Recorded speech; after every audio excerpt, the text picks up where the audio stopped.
Nothing. No visitors.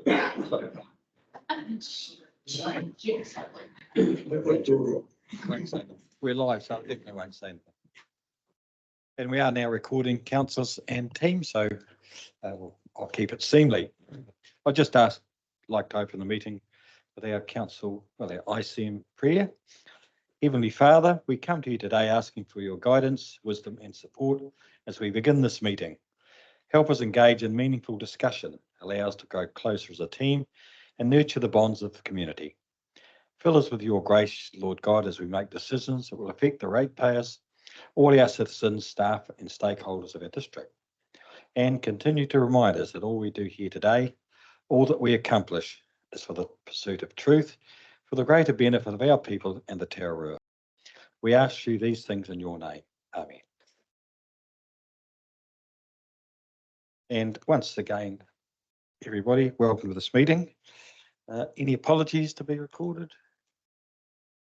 No apologies. We'll move on. Just before I move on to public forum, there's nobody here for public forum. Just before I move on to the main meeting, I just do want to raise one matter. Some councillors may or may not be aware, but our good staff member and friend, Mark Ellerman, at the back of the room here, is, for me, unfortunately, moving on to greener pastures, and will be leaving on, I think, farewell Friday, Mark. Farewell for Mark on Friday. So just on behalf of the councillors and particularly myself and Mayor Tracy, who had the benefit of going with Mark on this just about his first day here, we went on a district tour through what we had in Gabriel, the devastation, but we got to know Mark really quick, and since that time, Mark, personally, I've valued your input.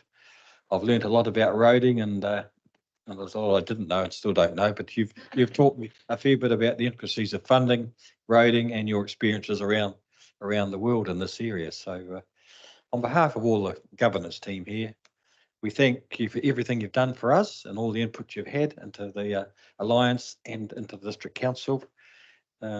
We wish you well and hope it all goes well for the future. I'm sure it is. With your skills and knowledge, I don't think you'll be probably a pretty sought after gentleman if that's what you're looking to do. But just formally here, I just did like to record what you've added, the value you've added to us as a team, and we do appreciate everything you've done for us, and best wishes from Friday onwards. So very welcome to say a few words if you like, Mark. Chair Kerry. Last time I got used to that. Thank you everyone for your time here. I'd like to be reasonably brief, like 10 months for that. You now clock up my 6th council that I've worked for through my career from leaving the army some years ago. It was great to actually see Ray Cannon, my ex-staff sergeant from 30 years ago, working here. I think he's done probably about 20 years here as well as 20 years service as well. So it's great to see some of those people here. And I'd like to extend my thanks to yourself and to Mayor Tracy for my start. Probably the best start I've ever had at any council. Not only did I get a full guided tour around for a whole day, 2 days later I got a full day of helicopter flying the whole district as well. So not normally do you actually start off and get an on-the-ground view within a bird's eye view within a couple of days. So yeah, and for myself, obviously, I did mention when I came here, my son's left for uni now. I'm now empty nester. I'm just having a little look at what I may do, sort of moving from, forward from here. So, and you've got some really big challenges going ahead for the next 3 years. And I think everyone's well placed to sort of move ahead with that. So I'd like to say thank you very much, and it's been great being here. Thank you very much. Much appreciated your time. So thanks for that little interlude. Public forum, we're skipping over. So any notifications of matters not on the agenda? Anybody? Oh, Councillor Sharon. Through you, Chair Kerry, could I just have a verbal update from the Waters team regarding any planned remediation at the Ikatea supply, please? Do that now. Would you like to do that now, Richard? Just make, just any comment from, There wasn't anything in the management report, that's why I'm just asking. that's fine. Oh, we could, I will do it now then, so just wait. Have a seat, Roger, you can find. Plus, a little bit of email correspondence. Maybe just between here and so. Or do it. Chair Kerry, Mayor Tracy, ladies and gentlemen. The situation with our Katio is that we need to replace the pipeline from the treatment plant to the top tanks. The material that it was constructed of is not appropriate. And with the earth movement, it's being stretched. And so we're developing a number of leaks, or we have developed a number of leaks in that pipeline. So from a water's perspective, that is the highest priority. We have a quote for that, but we've just lost our utilities engineer. Well, he has recently resigned. So we've got limited resources to deliver that project right at the moment. It's also, from our perspective, not the highest priority. We need to repair the timber tank at Eketahuna as a high priority, and then address the seismic deficiencies of the two Woodville reservoirs, obviously both much larger supply networks than Akatio. And from my perspective, the key time for Akatio is Christmas, when those numbers really increase. So the intent is that we will deliver that work before Christmas, as soon as we can, but we've got some other priorities to address first. Can I just ask a question through? I mean, that's fine by me, Roger. At that operational meeting, I know there was some discussion around encouraging by the end of the year the residents out there to have sorted their own lives out. Is that still part of the intention to work through the compliance team with, or regulatory team with that? Yes, it is. Yeah, definitely. But not just for Akatio, for Pongaroa and Northwood as well. So we'll cover off all three locations that have that requirement in the bylaw. Thanks very much, Roger. Sticking around here, but any declarations of interest? I probably should have before, but anyway, everyone knows. Oh, we're deciding and then not doing anything tonight, but we'll be okay, can you share it? Yeah. We'll just move on to confirmation of the minutes. Would someone like to move and second you see one? Peter and Mayor Tracy, thank you. All in favour? Thanks, Gary. We'll look through the minutes here, councillors. Page 1. Actually, it's page 1. Page 3, really. Page 3. Page 4. Page 5.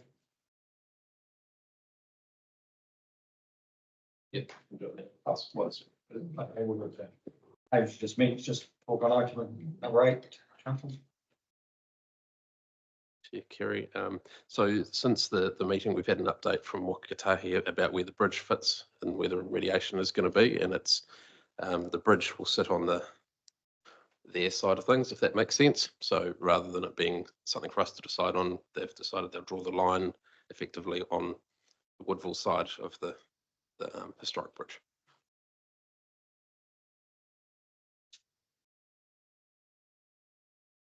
Is that okay with you, Councillor Peter? Certainly, yeah, totally. Thank you, Rose. We're welcome to, 6. And page 7. Right, I think that won't be chatted about soon. So Hamish, will pass on to you, number 7.1, your management report, thanks.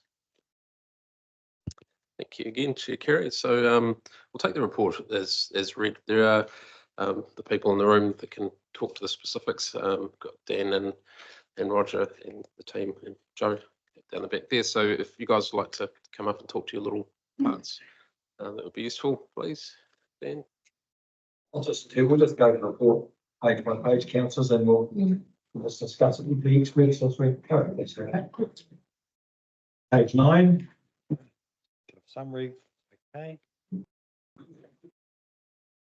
Page 10. Export overview mainly and budgets, categories. Page 11.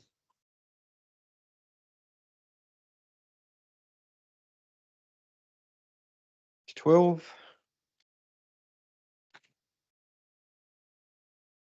Page 13.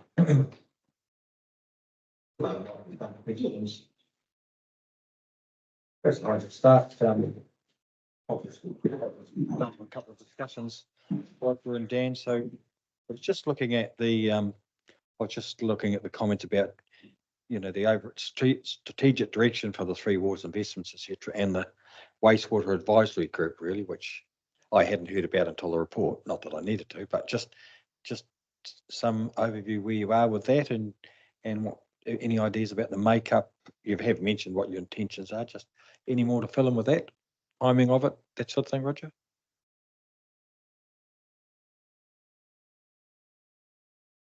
Yeah, Chair Curry. And my apologies for not raising this earlier, but we've put it together or we're putting this together at quite short notice. And the key driver is our non-compliance with a number, in particular the wastewater consents, discharge consents, and the pressure that we have from Horizons to address those. And we've made it just highlighted to them that we don't have the resources or either financially or in terms of people to address everything at once.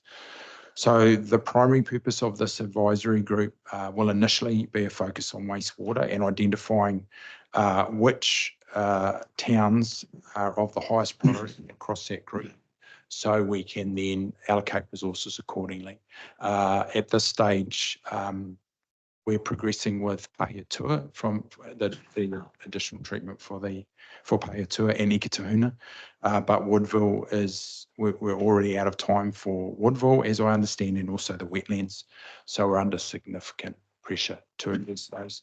The intent is to bring together the key stakeholders and to form some agreement collectively. I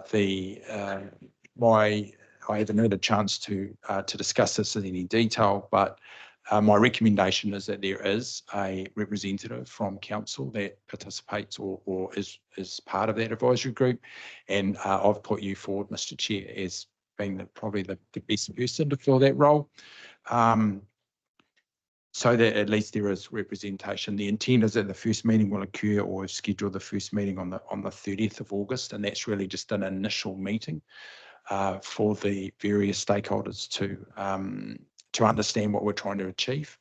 And then in May to have a workshop to discuss some terms of reference that are being drafted at the moment, and also to understand what the key drivers are for the different stakeholders, so that we can consider that as we move forward to address the various issues that need to be discussed. The priority would be wastewater, but we also see that this is an ideal forum to discuss water and stormwater issues, and would enable us to get collective agreement prior to going for consent applications.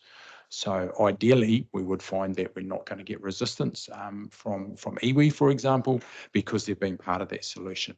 Or we know that we are, and then we can obviously prepare for that. But we'd obviously like to avoid that and try and get a community consensus in terms of moving forward. No, thanks for that, Roger. There's certainly no criticism about not knowing.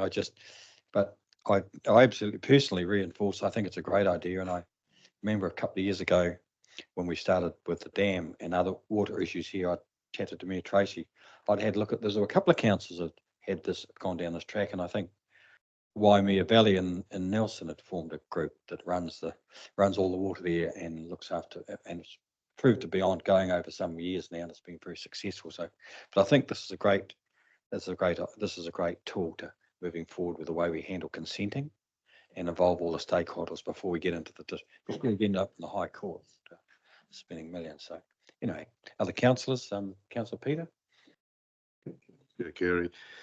Yes, as far as the Woodville wastewater scheme is concerned, it's a few years ago now, but there was, after a couple of years of meetings with iwi and various consultants, there was agreement between all parties to what was planned to do, and the wetland to go in and so on. So we're already there, really. It's a question of just doing it, I guess. Yes, so we're not suggesting that we, no, yeah, but another 4 locations that we need to follow up. So, yeah, so we're not proposing to challenge the consents at all, but it's now about prioritising, which is most important, because we can't do them all at once with our resources, both financially and in terms of project management. So we really need to get that. We need to get that guidance from iwi and in terms of what they consider to be the highest priorities. And then we need to get agreement from Horizons that they're prepared to accept that as long as we start delivering. I think that's our biggest challenge, because we have committed to do a number of things in the past and which we have not done. And so you can understand they are frustrated. Any comment there, Tracy? Your thoughts on this?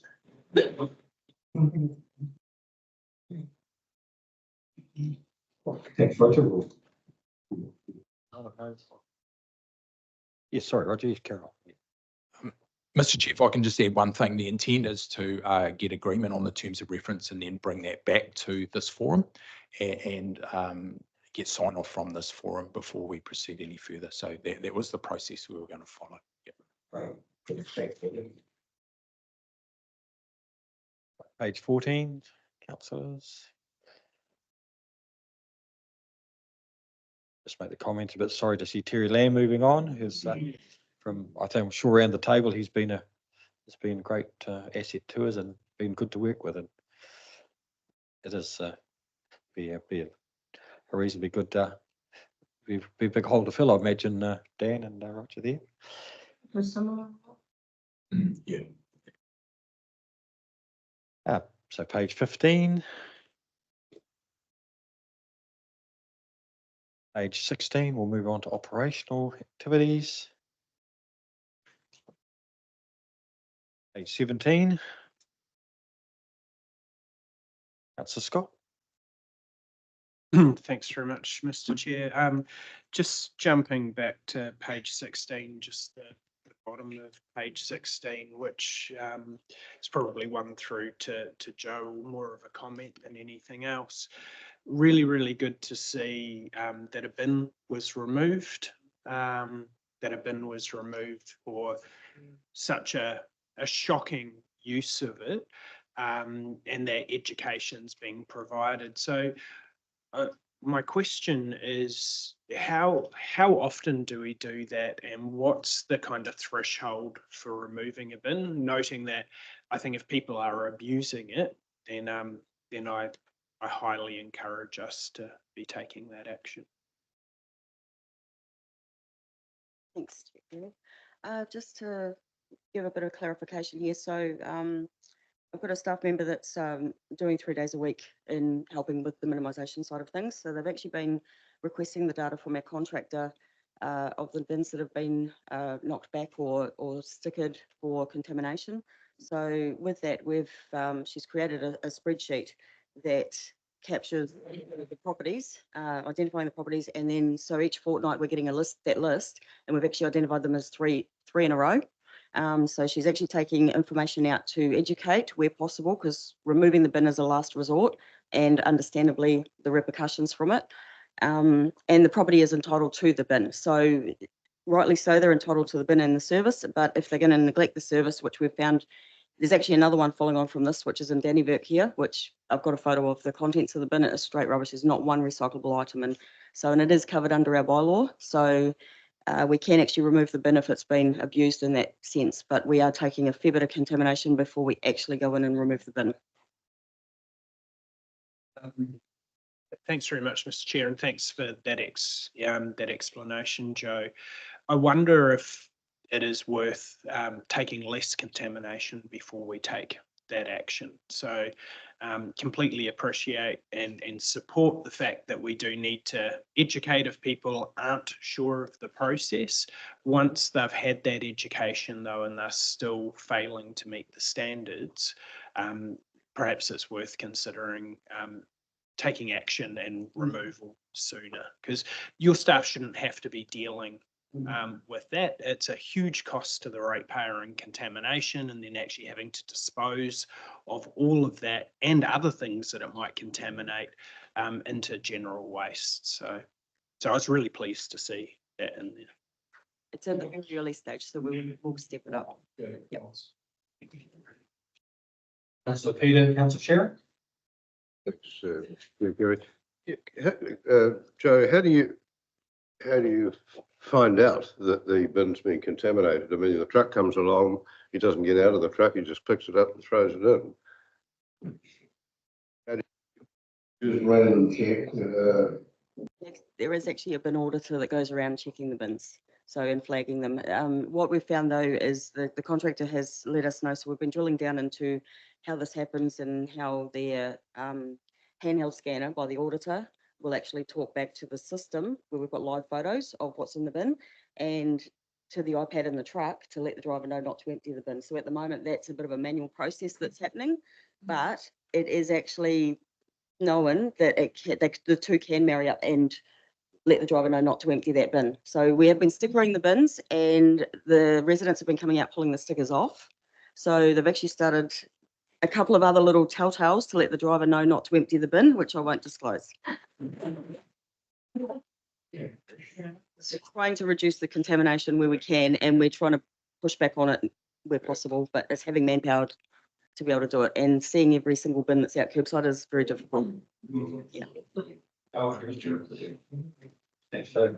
Councillor Sharon. Thanks, Chair. Through you to Joe, it's extreme. It's a pleasure to go to the recycling area at Dannyburg. I love the fact that you've now got those shelves low enough for short people like me to put my bins on. But so I certainly back up the fact that it's certainly very tidy. But you're hinting at something in here that the recycle containers that we have at Dannyburg might change. What thinking have you got? You allowed to tell us? We're brainstorming at this stage because of the volume, the high volume that comes into Dannyburg versus the other sites. The other sites are definitely more suitable for the unmanned site method of the drop-off centre bins. But at Dannyburg, we have a bit of a different kettle of fish and it's a lot busier. So we have identified that there's actually a way that we could do it better because we've got that whole, where they used to park the cars, we've got that whole strip there available that we could actually line it up different and capture cardboard completely separately as well. So, and also having pockets wide enough to take like TV unit cardboard, because we get that dumped quite often and there is nowhere for them to put it. Yeah. So we really don't want them around in our operational area where trucks operate. So to have some sort of a cage system that you can put the wider bits of cardboard in, it seems to be a common question from the public. So we're looking at the whole thing, thinking we could do it better. Yeah, it would be a work in progress, but I have actually handed it over to the team for the brainstorming, and because they are the ones that would be servicing it, using it, and catering for it. So, yeah. Good out there. Almost done with bringing stockpiles back from Ekirona. Actually looks like we've moved out. So around the gateway there's no tyres and there's no TVs. It looks like it's just empty dirt in a kiosk. Yeah. Thanks, Joe. Just confirm Sharon's comments really. Just in my travels around the community lately and to the dump, there's really good feedback about Dannyburg transfer station and dump. It's presented, it's tidy, but I mean, it's the comments about the service is really good. So it's just, you might like to pass that on. I think it's very recognisable and it's a place that I've seen plenty of angst in the past. Disagreement things, but anyway, it seems to be cross fingers, ticking over really well. So thanks for that. Right.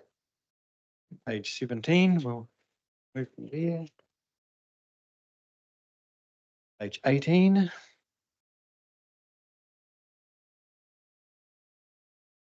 Okay, right, so thanks for that, Joe. We'll have a mover and a seconder that the report number, whatever it was, be approved. 7.1. 7.1, oh, crikey. 7.1, all for, any against? Carried. Thank you very much.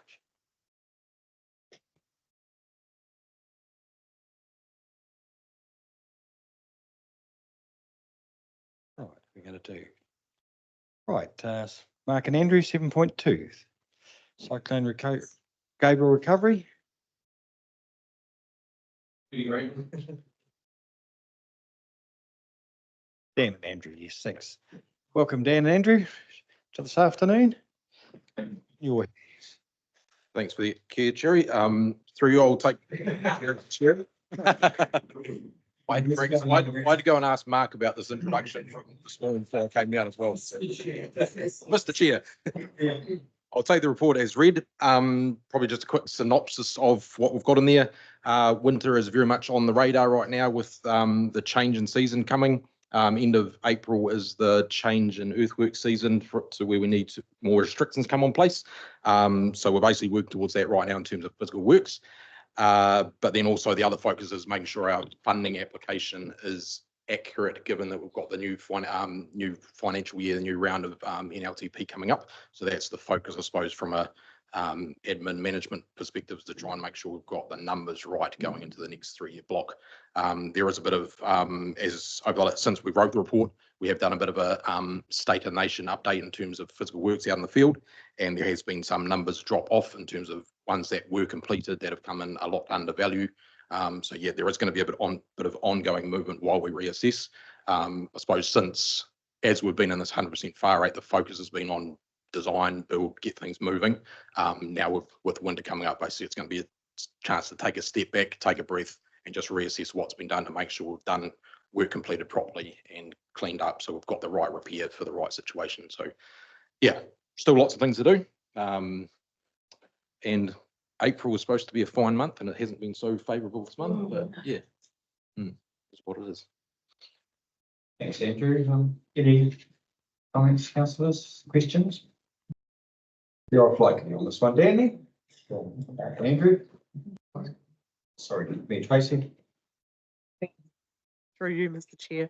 I just wanted to, have you got any update? And I know the Hawke's Bay as a region are looking at a bespoke fire and having those conversations. Is there any further work that's been progressed with that, or advice from Waka Kotahi? I see we're still advocating for it, but any next steps? Yeah, so I've got the Richard Ashman, the investment advisor, coming in on the 30th of this month. Basically to sit them down and talk about where we're at with the application, what we're doing, where we're heading towards it. Richard's been very hands off the Taradua district to date, but now that we're progressing to this next stage, yeah, we need to get him in a room to basically sort things out, because he's trusted us to date, but with the next round of application, we need to square things away. So hopefully that meeting, I get a decent answer for you, and that we can progress that far side of things as well. So. Bated breath, but there, and Tracy, it's pretty critical to us. Thanks, Andrew. We will move it. and a second to council for recommendation.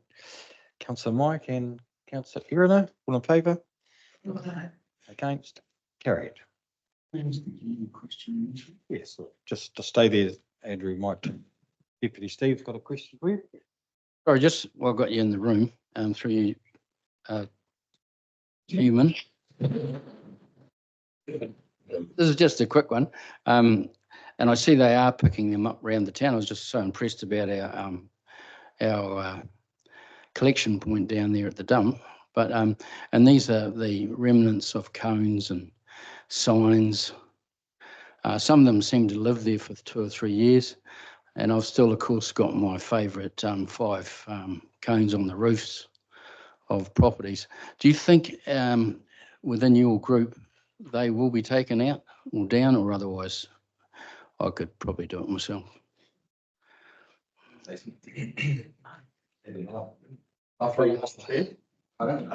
Mr. So we have increased our traffic management resource because when we first went through the Cyclone Gabriel response, and with the amount of sites that just came on so quickly, it was a case of getting out to all these sites, getting signs and cones up. And we have identified an area of improvement around essentially getting around the network and collecting traffic management equipment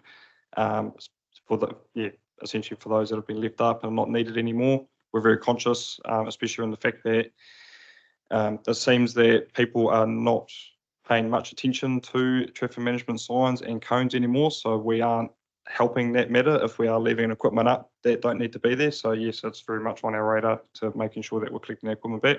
Plus, it's not cheap either. So Yes, supplementary, Chair. Yeah, and because where I'm coming from is also they're out there in the grass. But the visual ones I see every day in our CBD at the capital of our Aotearoa district, it's not a very good advert. It might be right in Woodville, but it's certainly not good in the capital. Thank you. Get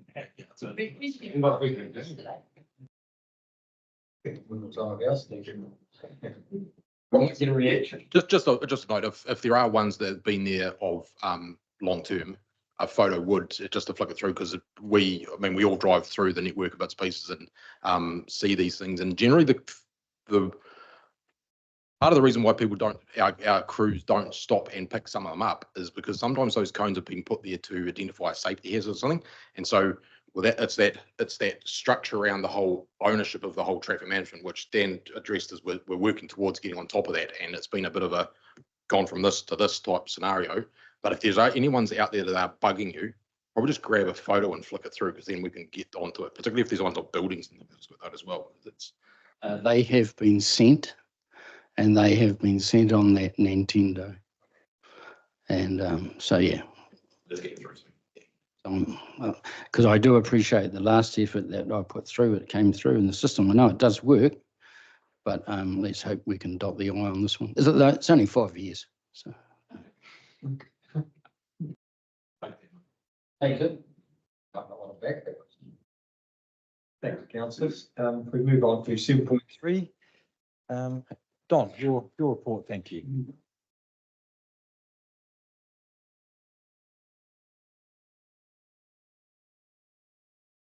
Welcome this afternoon, Don. Chair, Your Worship, and Council and staff. Look, I'll take it as read. There's just one or two comments I could add on.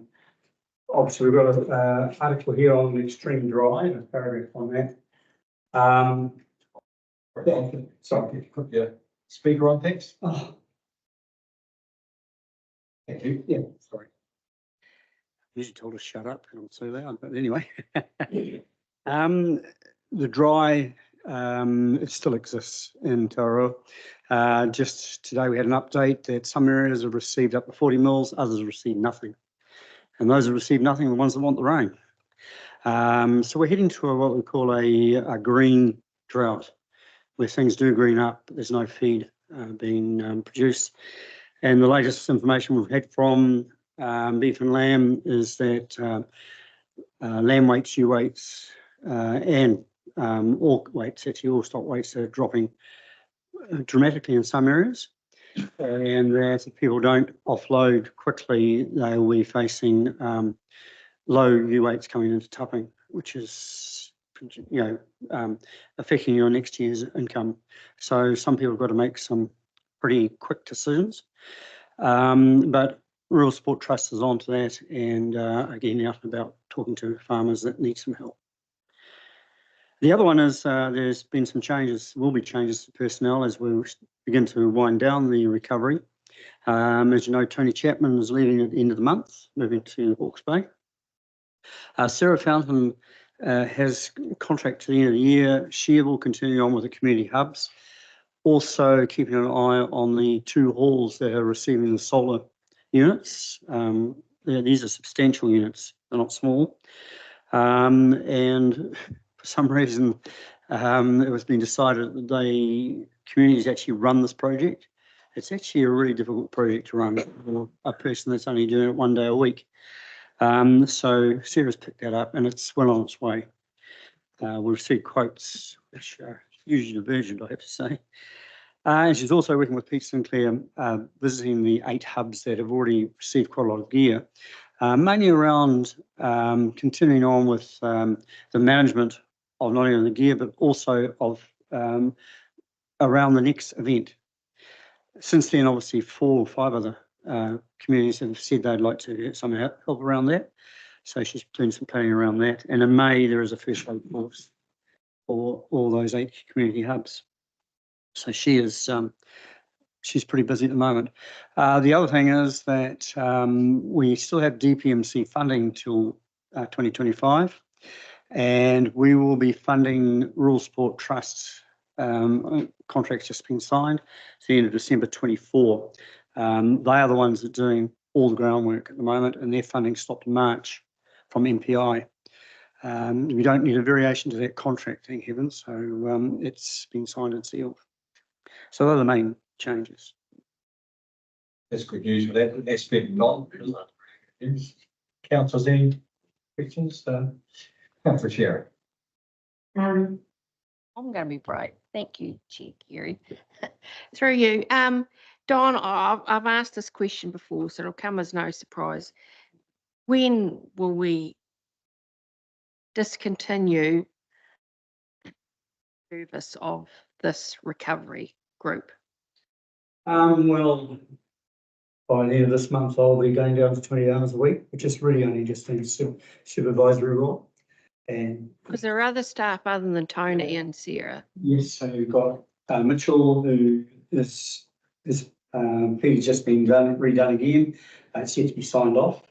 He will continue in the role of doing the reports for the contracts, which will continue on for until December 24. And he'll also be doing the comms for us because Trudy has now gone into comms team, and we'll be winding down all our bush telegraph. So he does most of it anyway, has done for some time. That's it, to be honest. So December 24 seems to be a common. Yes, look, I think most of us be finished well before then, except for Rural Sport Trust. Well, I mean, I guess I'm asking the why, because we do have rural support. We had Rural Support Trust before this happened. We will have Rural Support Trust after this. They're not funded. I appreciate and I understand what you're saying, and so I appreciate that the council has made that call. I'm just trying to find out when the word recovery is no longer part of the council's language. Well, one thing that she's doing is collecting a lot of data around recovery, but also just looking at where this is going to lead. Our view is that there is going to be an economic hit on Tauranga for the next 3, possibly 5 years. If there is another event on top of that, we're looking 10 years, I would say. So that's pretty serious to, from a business point of view, and already just going around some of the businesses I've done prior to it, they're really feeling it at the moment. But put that aside, the other part that we're looking at is the welfare of people. Now, talking with iwi, they are doing a lot of work around welfare for people. And it's people, for instance, that are actually in work that are suffering as well, particularly those who've been working at Takapau. They've only been on part-time, most of them not earning enough to even pay their mortgage or their rent. So we've just been aware that these things are happening, and in talking with them, they don't keep a lot of data. We can. So then we've started doing that. And I think the indication will be that someone is going to be doing quite a lot of work for the next 2 to 3 years, particularly around the welfare. It may not be TUC, maybe other. Well, that's my point. Is this our core business? No, it's not. No, sorry, no, it's not. I have to tell you, this is it.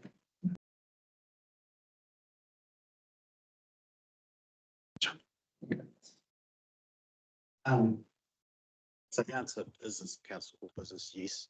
Councils are legislated through the CDM Act, through our joint committees, down through KEG and all that. So this is, but it doesn't necessarily mean that councils have to always deliver it through council staff. We generally do, but we have evolved, I think, and will continue to evolve as we review quite regularly. And we had a couple of meetings with Don recently in terms of the work plan and the action plan that we're currently working towards. So I haven't actually read that plan, the updated plan, but that will highlight some key. I've got it on my to-do list, and that corresponds to how we resource that. So there's some key stuff that still needs to be done, but it is actually reduced in terms of total hours of council employed staff. I think probably more than since we started it. So we're probably reduced officer time by probably more than 50%. There are still support staff working on recovery as well. So Maxine does a lot of work in terms of the finances, the relationship, the reporting through to DPMC. There's also reporting that still goes through to DIA. So a lot of this has to be approved through them. So I think we're just about to set everything for approval, because we're still using funding as it was intended to be used. So there will be a variation just so we keep them on board and they'll get a copy of the action plan. What the other sort of aspect of, I think we just got a gap is just being really clear, those that are in those roles, what their work plan is, what they'll be working towards over that 6 months. So a bit of work still to be done on that, on top of the action plan, which as I said, I haven't finished reading yet, but yeah. I think the important thing is that council's not paying for this, because the council overheads and the staff time is being paid for by DPMC. Otherwise, we wouldn't be here, to be honest, if it costs council. We're all aware of rural council's financial positions. Councillor Mike and Councillor Stock. Thank you, Brian. Through you, Chair. Don, just you mentioned the 8 community hubs. The communication there, has there been training for locals to use that communication? Yes, it has been through Pete Sinclair. We're now moving on to, as I said, first aid, so that people are really prepared for anything. That's a Scott. Thanks very much, Mr. Chair. Thanks for the update, Don. Just a couple of quick questions just related to what you were talking about. The first thing I just want to quickly note, and it's correct in what you say, the council aren't paying for it, but in effect, our ratepayers are, but through their taxes. So the same people are paying for it.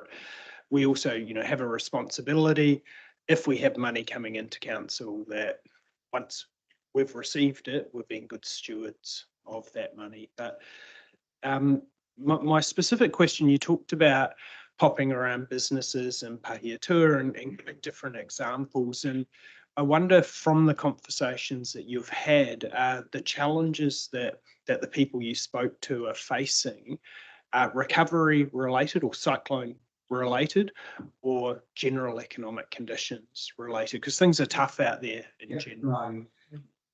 To be honest, I think it is general as well as cycling. Cycling's probably exacerbated it and has speeded up some decisions they've had to make. The one thing everyone's trying to do is keep staff, but that is not happening.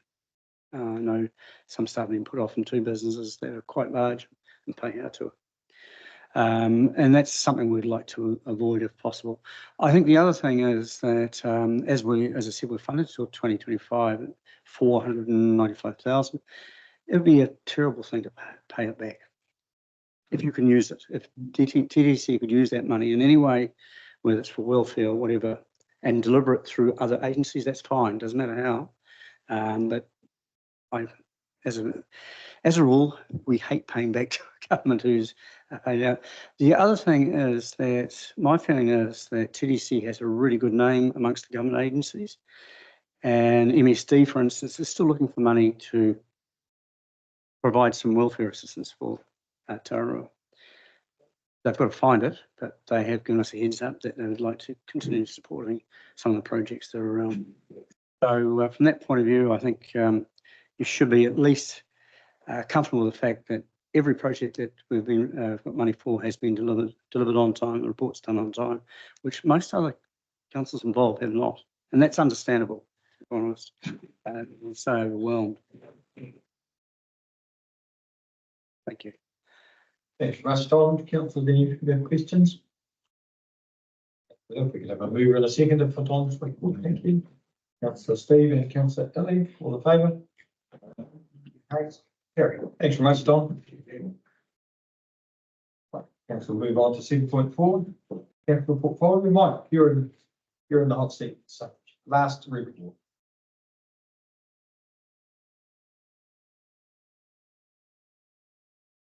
Officially, Mike, in your hands, thank you. Chair. Trustee councillors. So I'll take it as read. I think that the main part here, though, just in the overall report, is just essentially that, yeah, as you heard, we've got another bit of resourcing constraints. And we're working to manage those. And as you can see here within it, I've said, shown that a few of them have been effectively put on hold or pause at this stage while we coordinate handovers between staff members. I'm happy to step through as we go through. If there's any other questions to the report, but I thought that it would probably be good before stepping through the sheets that we perhaps step through 6 stop.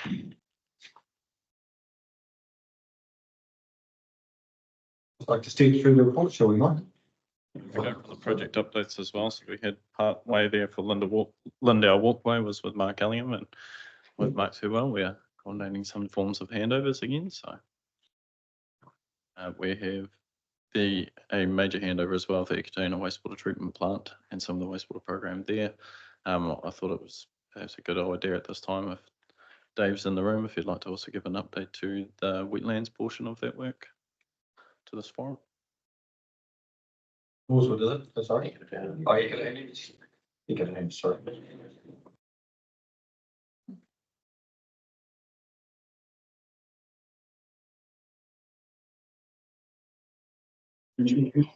Mayor Tracy, councillors, staff. Update on the wetland project. So the last week, the contractor has eliminated all the runoffs or any stormwater runoff erosion, and the erosion controls are in place. They're a lot bigger than the ones we started with, but we've controlled those in the last, so that was the first part of the project as far as the erosion control, sediment control plan was to do. So it was quite a big part of it, but that's all been done. The flocculation units were put in yesterday, so they're therefore, when we do have some serious rainfall, that they activate a chemical to go into the containment areas. So the sediment is controlled. It's not into the river. So there's a fairly, not strenuous, I wouldn't say strenuous, but I'm living there at the moment, just making sure that we get everything in place earlier on. So the contractor's made good grounds. They're putting down the clay liner where they left off prior to plan. So they're putting topsoil on that. We've done lots of communication with iwi and Horizons, so we're bound by that. That's what's in the plan. That's what's in the conditions of the new plan. So I'm following that quite closely. We've only got a couple of weeks before the 1st of May comes, which we're not supposed to be doing any construction work after that. So on a really tight time frame. But I would say the contractor is well in front to get that completed on time. There's a lot of added work to go on with that. There's what else? I mean, the planting is probably going to be May, June. And that doesn't. It's only the 1st of May is only having the big gear and doing the ground work. So that's that part. But we can visit it after that with the planting, etc. And we've been advised that that'd be the best time to do it by iwi. So we'll be planning on that. But yeah, initially probably are on target for what we're doing at present. Thanks, Dave. Councillor Scott. Thanks very much, Mr. Chair. Thanks, Dave, for the update on that. Sorry, my microphone is a bit echoey. Turn your volume down on the side there. Stop it.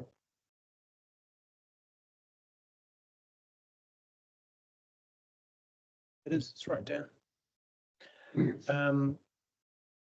Yeah, so thanks very much for the update. I suppose just as a more general question around the wastewater treatment plant that I think we need.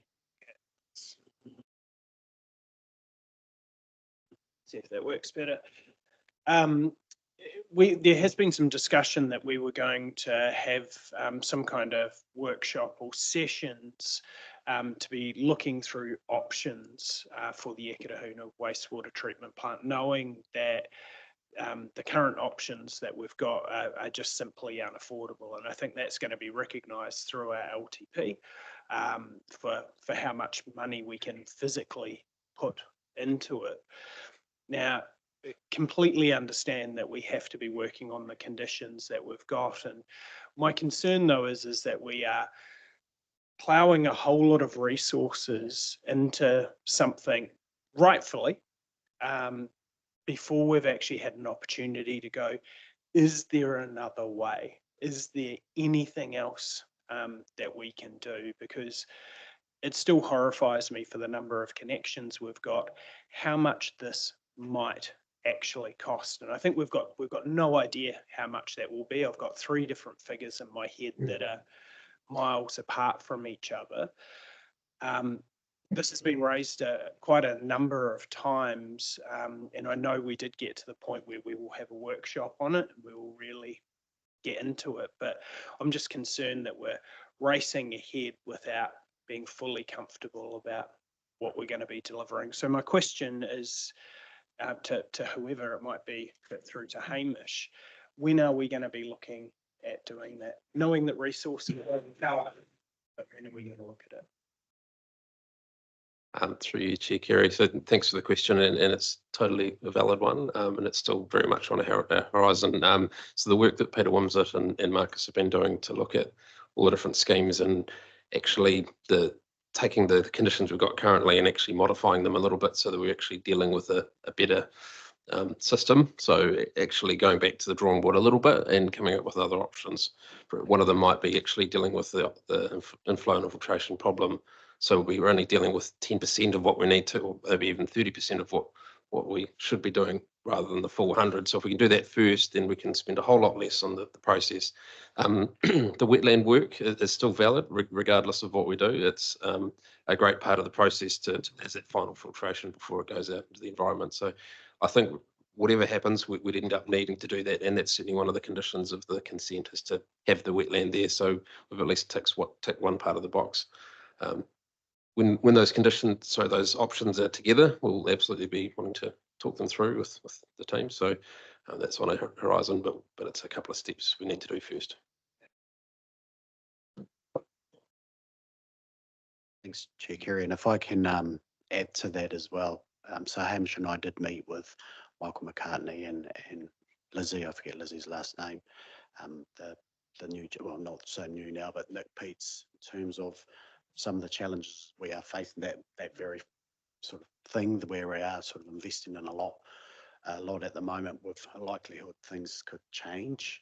And bear in mind with the freshwater standards as well, what does that actually mean also? So there's so much changes at the moment, it makes it really hard to plan, but at the moment we've still got to do the wetlands, and it still will be a good thing. So I'm talking more more general than just here. But one thing they did say be really helpful is when we pull all of this together as a plan, actually show them this and the challenges that we have, and that hopefully will help them guide through some of their enforcement decisions. I think to know what our bigger plan is overall as we tackle a lot of these challenges. So I know that the team is pulling a plan together, because it's not just Eketahuna, it's right across, and we risk spending a lot of money because of compliance when that compliance can change or might change. That might change. So we've got to really be clear on with them what we are doing, and you said that would be the biggest thing for them, just to show what we are focusing on and what we do.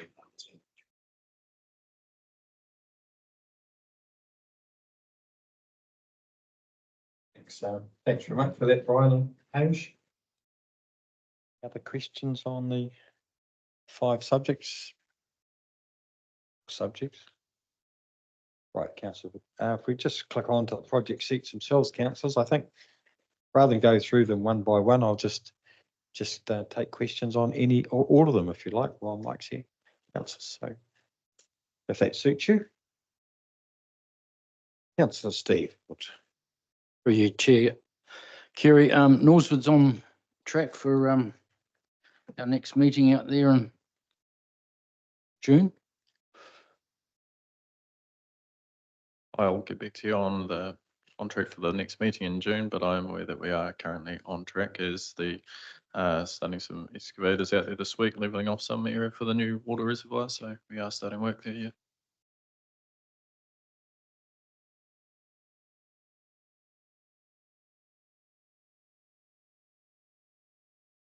Just a general question, perhaps skipping from Mike maybe through to Andrew, just the Kaitai Bridge, Andrew, just you're reaching a procurement stage where you've got a preferred option at the.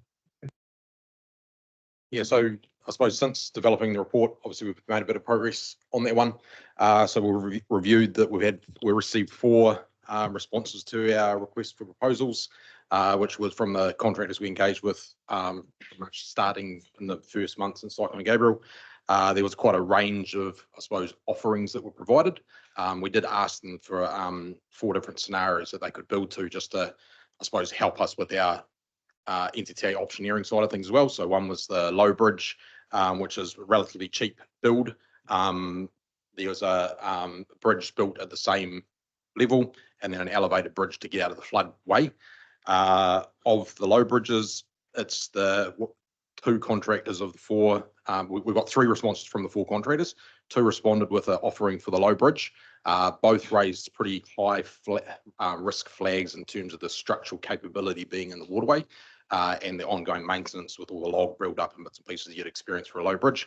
The 2 bridges on the same grade, they were considered not viable or logical, considering the cost to construct that is pretty much the same as the cost as the elevated bridge.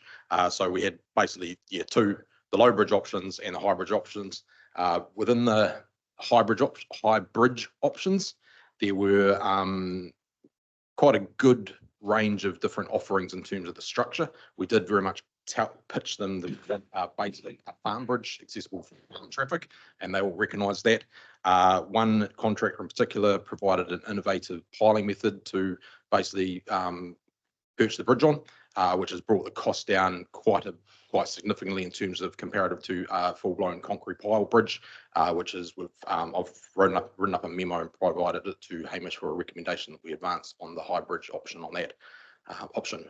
But essentially, yeah, from a high bridge perspective, there was up to $2 million in there, and that's what I've indicated in the report, down to 1.2 for the low bridge from the contractor. So yeah, I haven't had a chance to catch up with Hamish after sending through the memo, but I suppose we'll have a chat after this to see where it's at, if you've actually covered it off yet. So yeah.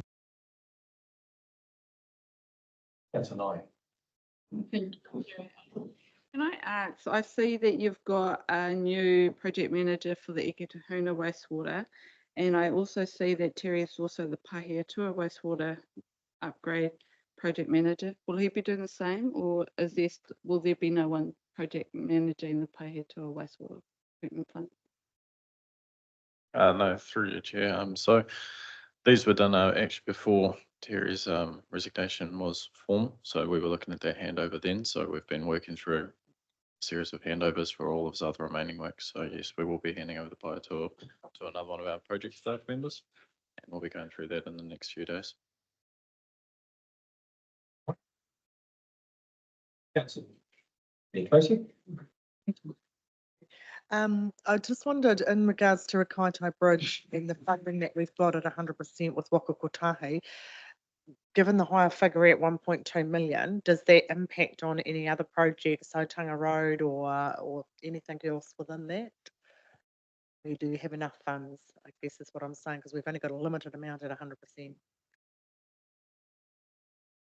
So at this, I suppose starting with the emergency works, we are expecting at this point in time a $9 million carryover into next year. So in theory, the sooner we get that money out the door, that we can keep it at 100% and it won't impact anything going forward, because the next round of funding will be coming in at 70% by default. So right now, we get this thing moving, we get the 100%. So now with Richard, next at the end of the month, I'll be working towards seeing we can claim that full amount as much as within the rules of NZTA. But I've got a bit of a strategy behind that. So I am very much working on trying to get as much in that 100% to maximise that, or to reduce that $9 million over carry forward. So we've been devising plans to do that until I get Richard in next the end of the month. He's the one that's got to sign it off.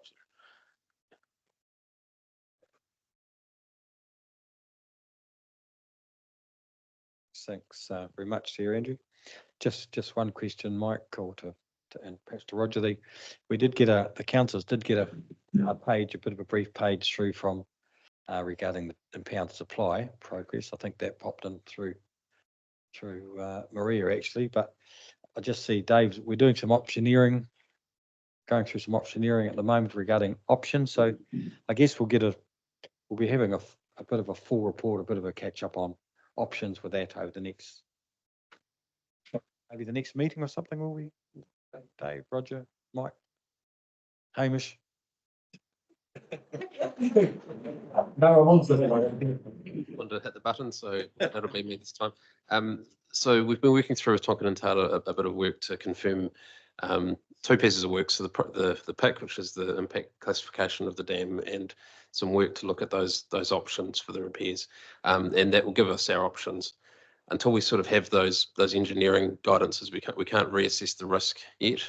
So we're wanting to do that first, and then we'll bring it back in a report form. Fine. Thanks very much for that. Any further questions, councillors, from that? Tracy, sorry. It's probably through you to the chief executive.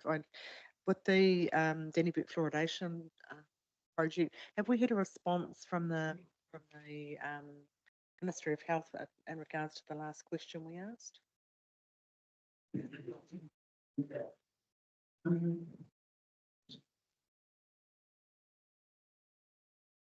Through you, Chair Karen, no, we still haven't got a direct response in terms of the dates and when we'll find it. But I think something might have just come through this morning that might have gone to actually the fluoridation people that have been shared widely. But outside of that, no, they still haven't provided anything.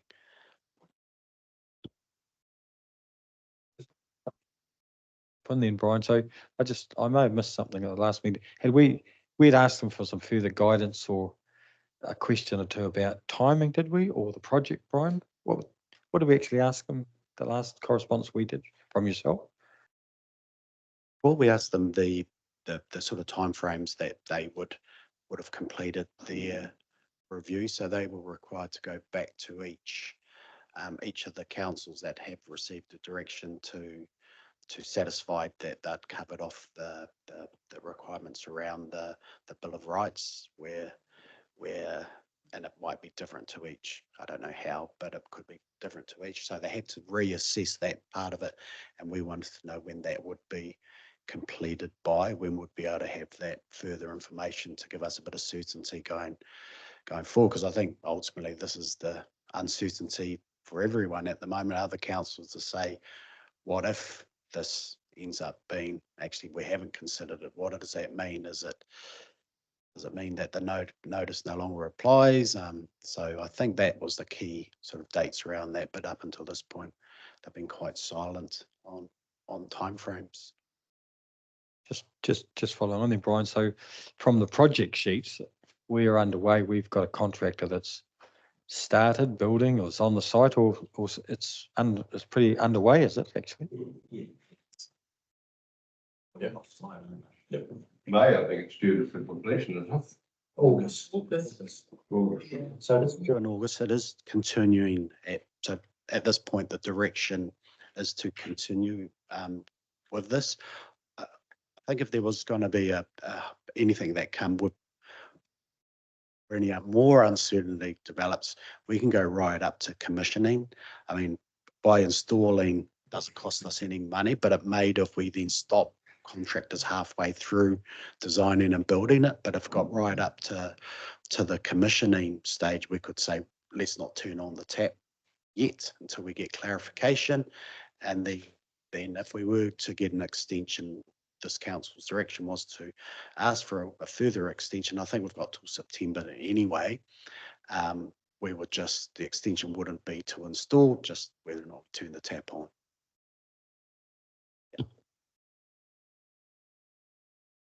Steve? It's because through your chair, the way that page reads, it's quite clever. It says 73% under budget, but that's only to time. It's really, if you look at it, it's 27% finished with actual cost. So that would be fair, wouldn't it? It's just the way the terminology is put out there. So nothing's actually under budget. It's just true cost to date. Yes, so that's just showing the current state as the report was generated, and that red bar there shows the forecast at completion. So that is part of our new format that we're using the software to start generating these reports, so that it automatically does these project budgets for us. And that is something that we're looking to review so that it includes also the forecasted as well.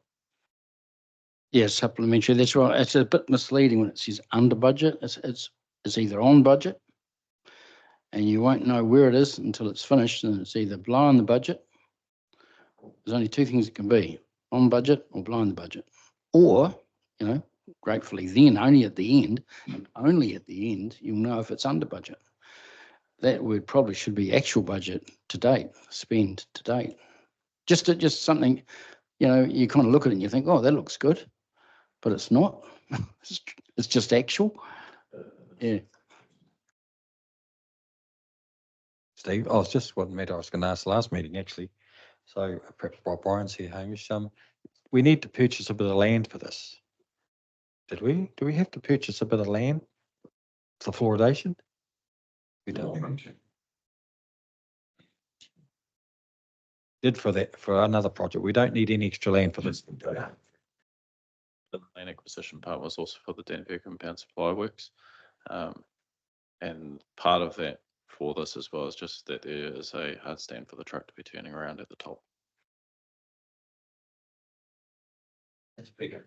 Councillor Shearer? Thank you, Chair Carey. Is there any need for additional security around the fluoridation plant itself, given the significant interest that's been shown by a sector of the community?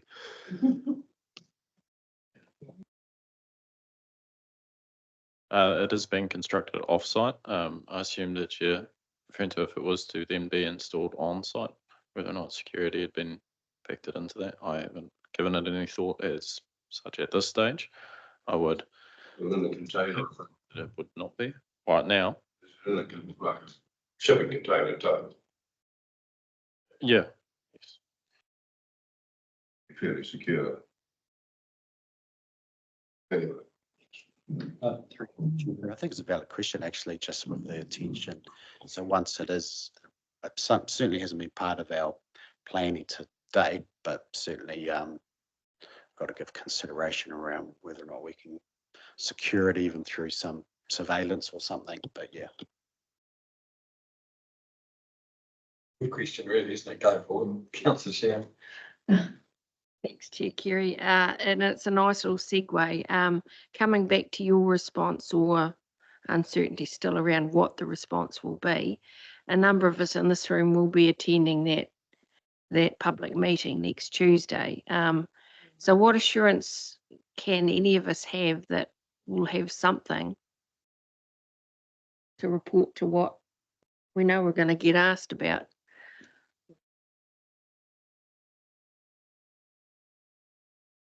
Are you talking about just sort of general in terms of information? At this stage, I can, if I was asked, if by some chance Tracy didn't get there or we all agreed that one of us has to speak, all I can say based on the project is it's being built. That's all I know at this stage, and I can provide no further update regarding any decision to to defer or delay as per the mandate. Is that pretty much it? Oh, right. Okay, I might give some one head down. And look, I think we'll follow it up. And the questions that were asked were around the extension date, the variance with Nelson's extension date, and actually the consideration just because it's built, it doesn't mean it needs to be turned on, and the risk that's there. So I guess my follow-up will be to ask the chief executive to make sure that we do have a response prior. Something that we can all, like if Steve gets asked, because Kerry will be there too, won't you, Kerry? Speaking of that, what are the job problems? Tuesday night, yes. Peter Wimsett was working on some stuff, so he did review the sort of Nelson and other councils' situation around this and where they were at the projects, and I think a lot of them were pretty much, they could fluoridate now, but they're not. We could, if we were finished today, fluoridate now, but we wouldn't have to until September. So I think the key date really is that you must be fluoridating by this, and I think my suspicion is a lot of councils will get to that date, hoping that any uncertainty by then. But I think the position from our perspective is that we are in communication with the MOH. We have asked them a series of questions. They haven't responded. We are following it up. Our position will be that we don't want to place any further financial burden on councils for any other sort of challenges. I know there was Councillor Scott shared it, the injunction on Hastings Council. I think if that happened to us, we just wouldn't respond. It would just happen. We'd defend. Would leave that up to the MOH to defend if they. That would be my recommendation, and we just let things go through the process. On it then, Tracy, at our public meeting here, yourself and Sharon, myself and others, Steve attended, we did promise to get some information to Mrs. Manning and one or two of the committee. Did we formally responded to anything they've asked? I just can't recall now. There was some specific questions we were going to provide some information, weren't we? Does that? I said something to you, Tracy, didn't I? I'm just trying to recall whether I took some action there myself. Anyway, we could look into that, but yeah, we did promise to get some information to them. Anything that comes through, for Brian, I've directly shared immediately, like the decisions and bits like that, but I'll double check. I'll double check too. And my memory of it was that we were talking about getting in touch with them again for that timeline, and once we received that, we'd pass it on. I think that's how I remember it anyway. Yeah, we had it blocked. I guess there'll be a number of us will get to that meeting anyway, won't we, if we can. I think, yeah, Kerry. Mike, I just sorry to interrupt you. Wanted to make some comment, or you've heard enough on that? Perhaps, but no, I'm actually, it's fine. I was just going to also just say that in addition to that, it is also currently the cost of the construction, everything is not on us. So No, not that. that was another piece that I thought would be worthwhile to add to that. Okay, councillors, any further discussion on the capital projects? Right, if we had a move in a second for the recommendation. Councillor Steve, Councillor Lima, all in favour? Against? Carried. Yeah, that is it, councillors, I think, just about. Items out, so we'll declare the meeting closed at a very good time. Thanks very much for everyone's attendance.